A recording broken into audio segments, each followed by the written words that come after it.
Thoreau of Walden Pond fame once said, "Rather than love, than money, than fame, give me truth." Well, that's just what Jeremiah gave to the wealthy leaders of the day, criticizing their corruption and their injustice to the poor. They wanted to put them to death because they were demoralized by the truth. And Paul tells us in that second reading that Jesus endured opposition from sinners because he told them the truth. He was crucified because the truth he told demoralized them. In the gospel, Jesus admits that his message will cause division, that his message can be demoralizing. Truth is like fire that he talks about in the gospel. It can burn. It's often hard to handle the truth. Reminds me of that great scene from A Few Good Men. Many of you may have seen it. Tom Cruise is the prosecutor, and he's trying to get the truth out of Jack Nicholson. And we hear from Nicholson those famous words, "You can't handle the truth." It does take courage to face the truth, because the truth comes with all sorts of anxieties and disappointments, responsibilities, which many times we'd rather avoid. The truth can be painful. It can be challenging. It means that we must pull our heads out of the sand and do something to help ourselves. Perhaps wake up, get up, stand up, pony up, man up, grow up. In our world today, there's a lot of talk about the death of truth in our culture. In 2006, Merriam-Webster's word of the year was truthiness, which was coined by the comedian Stephen Colbert. In 2016, the Oxford Dictionary named post-truth its word of the year. And we've all heard about fake news and alternative news, and truth isn't truth, and it's all according to how you define the word is. And then Time Magazine's cover on April of 2017 asked the question, "Is truth dead?" These days, there's a lot of chaos around us, and the issue of truth impacts all of our personal lives, marriages, family life, all of our institutions. Certainly, we as members of the Catholic Church have had to finally face the very sad truth of our history of abuse. This past week, the CVA, as it's called, the Child Victims Act, went into effect, wherein the statute of limitations has a one-year window, and anyone who has been abused as a child can bring a lawsuit no matter how long ago it took place. Now, it is correct that the church did oppose this bill at one point, but the church opposed it because it was only for nonprofit organizations.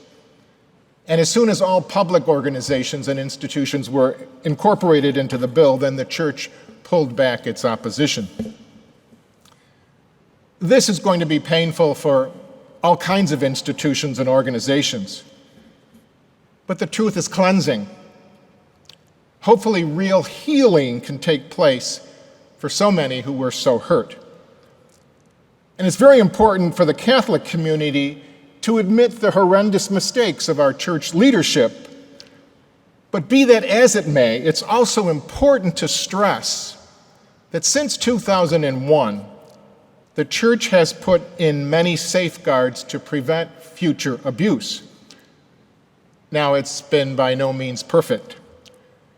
But as a diocese, we have not had an allegation regarding abuse in our current history.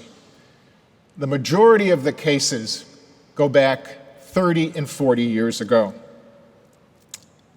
We must face all aspects of this horrendous chapter of our history, how we got to where we were and where we are and where we are headed. Last year, when Pennsylvania, the DA wrote their report, I put together a presentation to put it into perspective, not to defend the church in any way, but to put into perspective how we got where we are, to struggle for us to find out truth. And I'd be happy to present that at any time to those who might be interested. One of my favorite authors is Richard Rohr, and he consistently tells us that we really cannot have any depth to our lives if we do not see all sides of life. And if we do not deal with the dark and the light, if we do not understand the imperfections of all institutions, of all human beings. We all have our good side and our dark side. We have to face both. We have found out how imperfect the church is, but our nation is imperfect. Our government is imperfect. Our leaders are imperfect. Our institutions are imperfect, as are our families, our leaders, our marriages, our individual lives. When we face this, and we ask the tough questions to discover what the facts really are, then we can discover the truth, and we can begin to grow and begin to heal. You see, most of our rejection of truth really comes from selfish reasons. Because sometimes truth interrupts our plans. Sometimes truth challenges our motives for doing what we do. And sometimes the truth exposes who we really are. If we face truth in our lives, our lifestyle can be challenged, and our motives can be questioned. Certainly, this might be one of the reasons that it took so long for the church to face its own dark history. But the truth will cleanse us.